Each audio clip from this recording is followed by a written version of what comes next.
बहुत नमस्कार, स्वागत है सभी लोगों का आज के शॉर्ट वीडियो में। आज हम न्यूक्लियोफिलिक सब्स्टिट्यूशन रिएक्शन करेंगे जनता की भारी डिमांड पर। आप सभी लोग चाह रहे थे कि सर SN1 SN2 रिएक्शन में दिक्कत आती है, तो आज आपकी वो समस्या दूर होने वाली है। चलिए देखते हैं जरा, तो शुरू करते हैं। अगर मैं बेसिक सब्स्टिट्यूशन रिएक्शन की बात करूं, है ना, मैं SN1 SN2 रिएक्शन बताने जा रहा हूं। अगर मैं बेसिक सब्स्टिट्यूशन रिएक्शन की बात करूं, कौन सी वाली? न्यूक्लियोफिलिक सब्स्टिट्यूशन रिएक्शन, है ना, तो मैं इसको ऐसे लिख देता हूं NSR। तो इसमें क्या होगा, अल्काइल हैलाइड के सामने कोई न्यूक्लियोफाइल आएगा और न्यूक्लियोफाइल क्या करेगा, इस X को रिप्लेस कर देगा, है ना। न्यूक्लियोफाइल आएगा और X को हटा देगा। ठीक है भाई। अब इसके होने के दो तरीके होते हैं, इसके होने के दो तरीके होते हैं, जो मैंने चिंकी मिंकी वाली स्टोरी आपको बताई थी, है ना। अभी मैं आपको डायरेक्टली बता देता हूं क्योंकि शॉर्ट वीडियो में समय की थोड़ी कमी रहती है। ठीक, तो अगर मैं आपसे, समझ में आएगा, बिल्कुल आएगा, है ना, कोई दिक्कत नहीं, पूरा समझ में आएगा। अगर मैं आपसे बोलूं कि सर एक पाथ ऐसा हो सकता है जिसको बोलूंगा SN1 और एक पाथ हो सकता है SN2। अगर मैं SN1 पाथ से सब्स्टिट्यूशन कराना चाहता हूं तो RX का बॉन्ड टूटेगा, R प्लस बनेगा और X नेगेटिव बनेगा, यानी कि कार्बोकेटाइन बनेगा। और कार्बोकेटाइन अगर बनेगा यानी कि rearrange if possible, rearrange if possible. अगर पॉसिबिलिटी है तो रीअरेंजमेंट कराएंगे, और रीअरेंजमेंट अगर हो जाएगा तो R प्लस के पास कौन आ जाएगा, न्यूक्लियोफाइल आ जाएगा, तो क्या बन जाएगा, RNU। इसको मैं बोलूंगा स्टेप 1। ठीक है बेटा, इसको बोलूंगा मैं स्टेप 2। ये पहला बात है। दूसरा बात ये हो सकता है कि अल्काइल हैलाइड पर न्यूक्लियोफाइल अटैक करे और यहां बने एक ट्रांजिशन स्टेट, मतलब ये बॉन्ड बन रहा है और ये बॉन्ड टूट रहा है। मैं इस तरीके से लिख सकता हूं इसको, यहां बॉन्ड फॉर्मेशन, यहां बॉन्ड ब्रेकिंग, और जैसे ही ये पूरा हो जाए तो न्यूक्लियोफाइल R के साथ जुड़ जाएगा और X नेगेटिव निकल जाएगा। इसको मैं कोई अलग स्टेप नहीं बोलता हूं, ट्रांजिशन स्टेट कोई अलग स्टेप नहीं होता, ये अपने आप में ही एक ही स्टेप है। तो ये स्टेप 1 ही है, यानी कि ये 1 स्टेप रिएक्शन होती है, ये 2 स्टेप रिएक्शन होती है। अब आपको समस्या आती है कि सर रिएजेंट दिया जाता है, हमको पता नहीं चलता कि हमें कौन सा वाला लगाना है। ठीक है, तो अगर मैं आपसे SN1 वर्सेस SN2 की बात करूं, ठीक है, पहले मैं SN1 वाली रिएक्शंस आपको बताता हूं जो आपके सिलेबस में है वो कौन सी है ना। वैसे आपको देखने में तो बहुत बड़ा टॉपिक होता है NSR, लेकिन आपके सिलेबस में बड़ा लिमिटेड है ना। आपको क्या मिलेगा, SN1 रिएक्शन में आपको मिलेंगी solvolysis reaction. Solvolysis reaction, solvolysis reaction क्या होती है, जहां पर solvent itself act as nucleophile. तो ये रिएक्शन आपको यहां पर देखने को मिलेंगी आपके सिलेबस में। और यहां पर भी दो चीजें देखने को मिल सकती हैं, एक मिलेगा पानी और एक मिलेगा एल्कोहल। अगर पानी आएगा तो इसको बोलते हैं हाइड्रोलिसिस रिएक्शन, और एल्कोहल आएगा तो इसको बोलते हैं एल्कोहोलिसिस रिएक्शन। ठीक है, अगर पानी आया तो फाइनली OH जुड़ता है और एल्कोहल आया तो फाइनली OR जुड़ता है, SN1 रिएक्शन से जब कराते हो, है ना। तो अब मेरी बात ध्यान से सुनना, सॉल्वोलिसिस रिएक्शन ही तुमको देखने को मिलती है तुम्हारे सिलेबस में, बाकी रिमेनिंग रिएक्शन जो है वो SN2 होती है। लेकिन उनमें से भी मैं आपको इंपॉर्टेंट SN2 रिएक्शन बताता हूं। अगर एक्वस KOH वगैरह दिया जाए तो ये SN2 रिएक्शन होती है। KCN मिल जाए, AgCN मिल जाए, इसको पूरा डिटेल में भी डिस्कस किया था।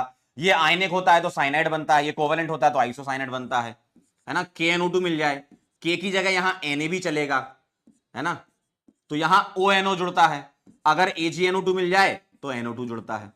ठीक, आपको LiAlH4 मिल जाए, ठीक, आपको R नेगेटिव मिल जाए, आपको RCO नेगेटिव मिल जाए, इस टाइप की रिएक्शंस आपको देखने को मिलेगी, है ना। तो ये रिएक्शंस क्या होती हैं, ये SN2 रिएक्शन होती हैं। लेकिन आपको जब रिएजेंट दिया जाता है और रिएक्टेंट दिया जाता है तो आपका मेरे से सवाल जो पूछना है, आपके कमेंट भी मैंने देखे कि सर अगर अल्काइल हैलाइड दिया जाए तो हम कैसे पता लगाएंगे। उसमें कोई दिक्कत वाली बात नहीं है। देखो 3 डिग्री वाला SN1 फेवर करता है, 2 डिग्री वाला SN1 SN2 दोनों फेवर करता है, और 1 डिग्री वाला SN2 फेवर करता है ना। ये फेवर की बात चल रही है। ठीक, तो कभी भी अगर 3 डिग्री RX, ये मैं अल्काइल हैलाइड के रेस्पेक्ट में लिख रहा हूं, अगर 3 डिग्री मिलता है तो SN1 पाथ से जाना पसंद करता है। 2 डिग्री दिख रहा है तो SN1 SN2 दोनों हो सकती है, 1 डिग्री दिख रहा है तो SN2 होगी।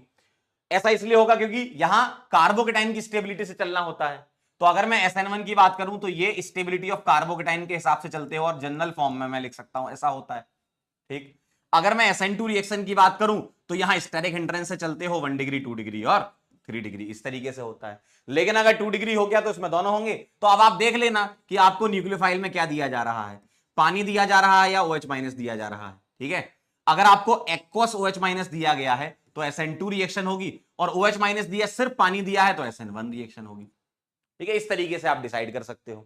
ठीक, अब मैं आपको एक दो सवाल लिख के बता रहा हूं। जैसे मान लीजिए ऐसा लिखा हुआ है, यहां मैंने पानी दे दिया, तो कौन सी रिएक्शन होने वाली है? ऑब्वियसली SN1 रिएक्शन होने वाली है। क्यों? 3 डिग्री अल्काइल हैलाइड दे रखा है आपको, और पानी क्या है आपका? सॉल्वेंट, खुद काम कर रहा है न्यूक्लियोफाइल की तरह, अलग से न्यूक्लियोफाइल डाला नहीं है। तो हम क्या करेंगे, यहां से Cl हटा देंगे, पहले प्लस लगा देंगे, और फिर पानी आता है तो OH जुड़ता है, H निकल जाता है ना, ये आ जाएगा। अगर मान लीजिए मेरे को ऐसा दिया हुआ है, ठीक, तो आपको दिया जाएगा एक्वस KOH वगैरह। ठीक है, रिएजेंट देख के पहचान लेना आप, K+OH-, ऐसा इसलिए होता है, देखो ये रिएजेंट भी आपको ऐसे डायरेक्टली आप रट लेते हो, आप थोड़ा कॉन्सेप्ट का इस्तेमाल करो। सॉल्वोलिसिस वाली रिएक्शन में सॉल्वेंट जो है वो R और X के बीच का बॉन्ड तोड़ता है, जबकि अगर SN2 रिएक्शन तो वहां स्ट्रॉन्ग न्यूक्लियोफाइल की जरूरत पड़ती है। तो इसलिए OH- एक स्ट्रॉन्ग न्यूक्लियोफाइल है, क्योंकि यहां पर चार्ज डेंसिटी ज्यादा है कंपेरिजन टू वाटर, है ना। तो OH- यहां अटैक करेगा, SN2 रिएक्शन होने वाली है, यहां हो जाएगा ये। लेकिन अब आपके दिमाग में एक ख्याल और आता है, सर इससे मिलता जुलता एक रिएजेंट और है, इससे मिलता जुलता एक रिएजेंट और है जिसको बोलते हैं एल्कोहलिक KOH। अगर एल्कोहलिक KOH हो जाता है तो ये स्ट्रॉन्ग बेस की तरह काम करने लगता है, तो यहां पर रिएक्शन हो जाती है E2। तो अगर मैं इसी सवाल में, है ना, मैं इसी सवाल में आपके सामने एल्कोहलिक KOH लिख दूंगा, एल्कोहलिक KOH लिख दूंगा, तो अब हो जाएगी E2, इसके रेस्पेक्ट में ये अल्फा और ये बीटा, तो अब आपको अल्फा बीटा पर अल्कीन बना देगी। तो ये ध्यान रखिएगा, रिएजेंट से आपको आइडिया लगा, क्योंकि एल्कोहलिक KOH में क्या होता है, एल्कोहल के साथ KOH आ जाएगा, यानी कि ये बना लेगा ROK, K+OR- और प्लस पानी, और ये काम करेगा एक स्ट्रॉन्ग बेस की तरह, स्ट्रॉन्ग बेस की तरह। ठीक है, तो अगर आपको ऐसा मिल जाता है तो आपका ये बन जाएगा। आपको यहां एल्कोहलिक KOH के अलावा और क्या मिल सकता है? इसके अलावा आपको NaNH2 भी देखने को मिल सकता है, क्योंकि NH2- भी एक स्ट्रॉन्ग बेस होता है ना, ये भी एक स्ट्रॉन्ग बेस होता है। तो ये रिएजेंट को देख करके थोड़ा सा आइडिया आप लगा लीजिएगा। इसके अलावा अगर मैं यहां पर स्ट्रॉन्ग बेस में NaNH2 भी लिख देता ना, तब भी यही आंसर आता है ना। ये ले लो चाहे ये ले लो, OH- जो है वो यहां एल्कोहलिक मीडियम में RO- में कन्वर्ट होता है, और वो स्ट्रॉन्ग बेस है, और NaNH2 भी एक स्ट्रॉन्ग बेस की कैटेगरी में। समझ गया बात को? तो ये कुछ सवाल आपके सामने देखने को मिलेंगे SN1 SN2 से रिलेटेड। ठीक, अब अगर मैं इसकी स्टीरियोकेमिस्ट्री की बात करूं, स्टीरियोकेमिस्ट्री की बात करूं, अगर SN1 की बात करूं तो यहां रेसेमाइजेशन होता है। अगर आपका ऑप्टिकली एक्टिव प्रोडक्ट बन रहा है तो रेसेमाइजेशन होता है, मतलब दो बनते हैं यहां पर। और अगर SN2 होता है तो वाल्डन इन्वर्जन होता है, 100% इन्वर्जन होता है। ठीक है, अब यहां कहने को तो ऐसा होता है कि सर 50-50%, 50-50 का रेशियो, लेकिन एक्चुअली जो होता है, एक्चुअली जो होता है वो 51 और 49 का रेशियो होता है, क्योंकि थोड़ा बहुत इन्वर्जन प्रोडक्ट ज्यादा होता है। लेकिन ये हम तभी बोलेंगे जब इसके बारे में बात नहीं कर रहे होंगे, है ना, ये आपको जानकारी है। अब मैं आपके सामने कुछ सवाल लिख रहा हूं, तो आपको क्या है ना, सवाल से आइडिया लगेगा कि तुमको करना क्या है ना, सवाल से थोड़ा सा आपको आइडिया लग जाता है। जैसे मान लीजिए मेरे पास लिखा हुआ है अल्काइल हैलाइड है RX, ठीक है, RX लिखा हुआ है मेरे पास, है ना। आप रिएजेंट को देख करके आइडिया लगा लो, रिएजेंट को देख करके आइडिया लगा लो क्या करना है आपको। ठीक है, जैसे मान लीजिए मेरे पास लिखा हुआ है पानी, ठीक है, मेरे पास लिखा हुआ है KCN, मेरे पास लिखा हुआ है AgCN, मेरे पास लिखा हुआ है NaNO2, मेरे पास लिखा है AgNO2, है ना, मेरे पास लिखा है H नेगेटिव मतलब LiAlH4, मेरे पास लिखा है यहां पर CH3OH, ठीक है, और मेरे पास लिखा है एल्कोहलिक KOH। ठीक, एक और ऐड कर देता हूं, मेरे पास लिखा है एक्वस KOH। चलिए, तो जरा मेरे को बता दीजिए, और मैं अल्काइल हैलाइड यहां आपको दे रहा हूं कि मेरे पास ये 2 डिग्री है, ठीक है, 2 डिग्री अल्काइल हैलाइड दे रखी है, क्योंकि इसी में दिक्कत आती है कि SN1 करेगा कि SN2। 2 डिग्री अल्काइल हैलाइड में मान लेता हूं, तो ये क्या करेगा, SN1 रिएक्शन करेगा, सॉल्वल इससे पानी है, KCN होता है K+CN-, तो ये करता है SN2 रिएक्शन। ठीक, Ag+CN-, सॉरी प्लस माइनस नहीं, यहां नाइट्रोजन का लोन पेयर होता है तो यहां भी SN2 रिएक्शन होती है। ठीक, एक्वस KOH में K प्लस OH माइनस, यहां भी SN2 रिएक्शन होती है। NaNO2 में Na प्लस NO2 माइनस, यहां O नेगेटिव से अटैक होता है, ये भी SN2 रिएक्शन होती है। AgNO2 ये भी SN2 रिएक्शन होती है, ये भी SN2 रिएक्शन होती है। ये SN1 हो जाएगी, क्यों? क्योंकि सॉल्वेंट है। सॉल्वेंट आपको देखो या तो पानी मिलेगा या अल्कोहल मिलेगा आपके सिलेबस में, बस खत्म। या तो पानी या अल्कोहल आपके सिलेबस में ये मिलेगा। अगर अल्कोहलिक KOH है तो ये अलग टाइप की रिएक्शन है, ये E2 करेगा तो यहां अल्कीन बनेगी। ठीक है, ये कहानी है। अब यहां एक बात और आती है कि अगर मेरे को इसी में ऐसा दे देते कि भैया पानी के साथ हीट करा लो, तो बेटा अगर हीटिंग आ गई तो यहां एलिमिनेशन होने लगेगी। अगर हीटिंग आ गई तो एलिमिनेशन होने लगेगी, और SN1 के पैरेलल वाली एलिमिनेशन यानी कि E1, क्योंकि पानी में SN1 होती है तो हीट दे दिया तो E1 एलिमिनेशन हो जाएगी। ठीक है, तो यहां E1 एलिमिनेशन से आपके आंसर आना स्टार्ट हो जाएंगे। होगा क्या उसमें, जैसे मान लो ऐसा लिखा है, ठीक है, ऐसा लिखा है पानी दिया और हीट दे दिया, तो क्या होगा, कार्बोकेटाइन बनेगा, है ना, हेलोजन हटेगा, कार्बोकेटाइन बनेगा।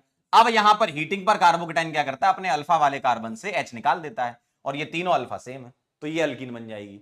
अगर आपको यहां पानी नहीं दे रखा होता, वो सॉरी हीट नहीं दे रखी होती, पानी दे रखा होता, तो कार्बोकेटाइन बनता और अब पानी आ जाता, क्योंकि अब हीटिंग नहीं है ना। ये तो कार्बोकेटाइन की प्रॉपर्टी है कि वो हीटिंग पर अल्कीन बना देता है। अगर हीटिंग नहीं है तो यहां पर OH आ जाएगा। क्लियर है, समझ में आ गया बात आपको SN1 SN2 की? ठीक है, इस तरीके से करते हैं। मैं आपको कुछ सवाल का और करवा देता हूं ताकि थोड़ी और क्लैरिटी आपकी बन जाए। मान लीजिए मेरे पास ऐसा लिखा हुआ है, यहां लगा दिया मैंने Br। चलिए एक्वस KOH क्या करेंगे, एक्वस KOH क्या करेंगे, SN2 करेंगे, सिंपल सी बात है। तो OH माइनस क्या करेगा, Br को रिप्लेस कर देगा। ये लीजिए, यहां आ जाएगा आपका OH। अगर मैं यही रिएक्शन करवा दूं पानी के साथ तो क्या हो जाएगा, Br हटेगा, कैटाइन बनेगा, और इसमें रिंग एक्सपांसन होगी, बिल्कुल होगी, ये 1 ये 2। रीअरेंजमेंट कराना ना अगर कार्बोकेटाइन बना तो इसकी शकल हो जाएगी टेढ़ी ऐसी, यहां प्लस, अच्छे से लिखोगे तो 6 की रिंग हो जाएगी, यहां मिथाइल यहां प्लस, सही है, 6 की रिंग हो जाएगी ये। अब यहां से हाइड्राइड की शिफ्टिंग करा देंगे, जब तक रीअरेंजमेंट कराएंगे जब तक स्टेबिलिटी आती जाएगी। तो यहां प्लस आ गया, और इसके बाद पानी दे रखा था तो पानी जुड़ता है, लेकिन फाइनली OH जुड़ता है, तो इसका आंसर ये आ जाता। ठीक, अगर इसी सवाल में आपको कुछ ऐसा दे देते कि भैया एल्कोहलिक KOH के साथ रिएक्शन करवा दो, तो एल्कोहलिक KOH में E2 हो जाती, तो इसके रिस्पेक्ट में ये अल्फा ये बीटा और एक बीटा ये, तो आप दोनों अल्कीन बना लेंगे और ये चेक कर लेंगे कौन सी वाली अल्कीन ज्यादा स्टेबल है। एक ये बनेगी प्लस एक ये बनेगी। ठीक, ये वाली ज्यादा स्टेबल है, क्यों, ज्यादा अल्फा H है, मोर स्टेबल हो गई तो ये मेजर हो जाएगी। E2 में more stable alkene is the major product, और ये हो जाएगी लेस स्टेबल, है ना। बात समझ में आ रही है? आप रिएजेंट से देख करके आइडिया लगाएं जरा, है ना, क्योंकि इसके अल्फा H ज्यादा है, 3 2 5 2 7 अल्फा H, और इस वाले का ओनली 1 अल्फा H। बात क्लियर है एकदम। अगर मैं इसी सवाल में आपको कुछ ऐसा दे दूं, पानी के साथ हीटिंग दिलवा दूं, तो ये एकदम सही है, ठीक है, ये जाएगा ये जाएगा ये जाएगा ये जाएगा यहां तक, है ना। तो फाइनल कार्बोकेटाइन जो बनेगा आपका ये बनेगा। अब इसके बाद अल्कीन बनानी, तो इस प्लस का एक अल्फा ये वाला सेम है, और एक अल्फा ये, है ना, तो ये 2 अल्कीन बन जाएंगी। और कौन सी वाली अल्कीन मेजर हो जाएगी, E1 में भी more stable alkene is the major product, E1 में और E2 में दोनों में ही more stable alkene is the major product, तो ये हो जाएगा आपका मेजर, क्योंकि अल्फा ज्यादा है, और ये हो जाएगा माइनर। बात समझ में आई? अगर मैं इसी की रिएक्शन करवा दूं आपकी KCN के साथ, तो Br हटा के ये CN लगा लेगा। तो आई होप आपको क्लियर होना चाहिए, यहां CN लगा देता हूं, बात बराबर है, ऊपर जगह नहीं तो नीचे बना दिया। अगर मैं इसकी रिएक्शन करा दूं AgCN के साथ, तो क्या होने वाला है देखें जरा, यहां पर NC आ जाएगा। बात समझ में आ रही है आप क्या कर रहे हैं? पानी दिया है SN1, हीटिंग अगर दे दी पोलर प्रोटेक्ट सॉल्वेंट के साथ, हीटिंग अगर दे दी, है ना, पानी के साथ हीटिंग दे दें, एल्कोहल के साथ हीटिंग दे दें, तो E1 हो जाएगी। और E1 में मेजर कैसे निकालते, जैसे E2 में मेजर होता है वैसे E1 का मेजर होता है, more stable alkene is the major product. Aqueous KOH दिया तो SN2, एल्कोहलिक KOH दिया तो E2, है ना। तो ये आपको मैंने सारा का सारा इसमें बता दिया है, रीअरेंजमेंट के साथ बता दिया है, कुछ डायरेक्ट है, SN2 में तो रीअरेंजमेंट होता नहीं है, तो डायरेक्ट बता दिया है। ठीक है, अब मैं आपके सामने एक जस्ट कंपैरिजन लिख देता हूं SN1 वर्सेस SN2 का। ठीक है, कंपैरिजन देख लो जरा। SN1 में क्या होता है, यहां बनता है कार्बोकैटायन इंटरमीडिएट, ठीक है, यहां बनती है transition state. Second, rate of reaction R is equal to K, concentration of RX, बस यही होता है क्योंकि एक ही स्टेप, जो फर्स्ट स्टेप है वही आपका RDS है। और ये वाले में क्या होता है, rate of reaction R is equal to K RX into nucleophile, क्योंकि यहां वन स्टेप रिएक्शन होती है और ये दोनों ही इन्वॉल्व होते हैं। ठीक। तीसरा पॉइंट, अगर मैं rate of reaction alkyl halide के रेस्पेक्ट में कंपेयर करूं, rate of reaction with respect to RX, तो जनरल केसेस में आप 3 डिग्री 2 डिग्री 1 डिग्री ले सकते हो, लेकिन मैंने बोला था आप ऐसे ना देख के ऐसे देखो कि rate of reaction is directly proportional to stability of first carbocation, stability of first carbocation. इससे आप देखो, मैंने आपको ऐसे सिखाया था, है ना, ऐसे ही देखा करो, क्योंकि कभी कभी ऐसा भी हो सकता है 1 डिग्री हो लेकिन SN1 तेज दे रहा हो, क्यों, क्योंकि उसका कार्बोकेटाइन रेजोनेंस वगैरह से स्टेबल हो जाए। जैसे इस टाइप का मान लो ऐसा लिखा है, तो ये Br निकल जाएगा, ये प्लस, और ये रेजोनेंस स्टेबलाइज है, तो ये अच्छा खासा स्टेबल है, तो ये SN1 बहुत तेज देता है, भले ये 1 डिग्री है ना। तीसरा पॉइंट यहां, rate of reaction with respect to RX, यहां पर स्टेरिक हिंड्रेंस से देखते हैं। कैसे, rate of reaction is inversely proportional to steric hindrance, है ना, इसको आप डिग्री से देख सकते हो, 1 डिग्री 2 डिग्री और 3 डिग्री, स्टेरिक हिंड्रेंस ज्यादा, रेट ऑफ रिएक्शन कम। ठीक। चौथा पॉइंट, अगर मैं rate of reaction with respect to RX में अगर हेलोजन को चेंज कर दूं, तो RF, RCl, RBr और RI, जितना आसानी से लीविंग ग्रुप भागेगा उतना अच्छा है। यहां भी फोर्थ पॉइंट सेम ही है, rate of reaction with respect to RX अगर देखूं तो RF, RCl, RBr और RI। ठीक है, कुछ और पॉइंट्स हैं वो अगले पेज पे लिख देता हूं। ठीक है, चलिए ध्यान से देखिएगा, कितने हो गए, 4 हो गए ना, 5वां पॉइंट देखना। अगर मैं स्टीरियोकेमिस्ट्री की बात करूं 5वें पॉइंट में, तो बताएं जरा क्या होता है स्टीरियोकेमिस्ट्री में 5वें पॉइंट में। यहां पर रेसेमाइजेशन होता है और यहां पर इन्वर्जन होता है। ठीक। पॉइंट नंबर 6 अगर मैं बात करूं, यहां पर पोलर प्रोटिक सॉल्वेंट होता है PPS, यहां होता है polar aprotic solvent. Sir PPS क्या होते हैं, ऑक्सीजन से H जुड़ा हो, ऑक्सीजन से H जुड़ा हो, जैसे पानी स्वयं, ROH। ठीक है, ये 2 काम के ही आपके, है ना, बाकी कार्बोक्सिलिक एसिड भी हो सकता है। ऑक्सीजन से जुड़ा, यहां ऑक्सीजन से H ना जुड़ा हो, ऑक्सीजन से ना जुड़ा हो, जैसे DMF, डाइमेथाइल फॉर्मामाइड, DMF, ये देखिए डाइमेथाइल फॉर्मामाइड। जैसे हो गया आपका DMSO, डाइमेथाइल सल्फोक्साइड। जैसे हो गया आपका एसीटोन, कैसीटोन, एसीटोन। देखो यहां ऑक्सीजन से H नहीं जुड़ा, है ना, और भी बहुत सारे सॉल्वेंट हो सकते हैं, काम के आपके ये 2-3 ही। क्लियर है, आई होप आप सभी लोगों को क्लियर होगा ये कहानी। ठीक है, तो ये SN1 SN2 की कहानी थी। थैंक यू सो मच, आप लोग यहां पर आए। इस तरीके के और भी शॉर्ट वीडियोस आते रहेंगे, आप कमेंट करते रहिएगा लगातार कि आपको किस पर वीडियो चाहिए। मैंने देखा था SN1 SN2 पे बहुत ज्यादा बच्चों के लाइक्स थे, है ना। आपको अगर किसी और टॉपिक पर वीडियो चाहिए तो आप इसी वीडियो के कमेंट में लिखें, और जिसमें सबसे ज्यादा लाइक होंगे वो टॉपिक आपका सबसे पहले लिया जाएगा। ठीक है, मिलते हैं बेटा फिर, तब तक के लिए ओके बाय।